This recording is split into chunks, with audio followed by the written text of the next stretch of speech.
So your typical DRAMATRIX training consists of 2 days.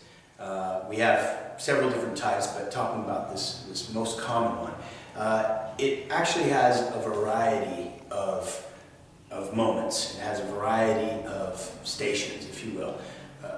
We come in, we get together in the morning, we talk a little bit about what's going to be the agenda, what's going to happen over the next 2 days, and then we actually usually immediately get into games that are dealing with communication, games that are dealing with eye contact, games that are dealing with engagement, games that are dealing with energy right away, so that people immediately get a feeling for what they're in for and what types of things we need to look at so that we know what we need to change.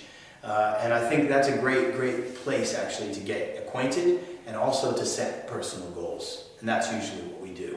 We set very clear personal goals for each participant at that time within the first hour or so of the course. And everybody knows what trajectory they're on, what they need to achieve or what they need to do over the next 2 days.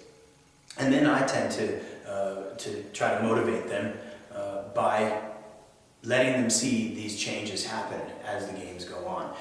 They see that over the course of 1 day, they're already doing things differently. They're already more conscious of what their body language looks like.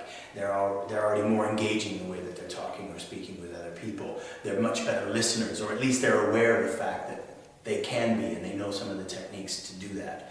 And as these days go on, the first day that is, we usually get to a point where the challenges are laid out there even more specifically. They see that there's a great possibility that they have to make some key changes, and they're realistically ready for the next day.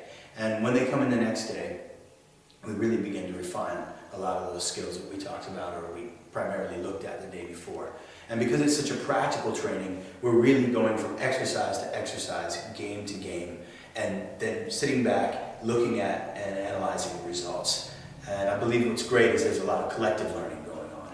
And as that happens, people are always encouraged to speak, add commentary, advise, ask key questions, whatever it is that we need from the group to keep the training moving in a very personal and very specific direction.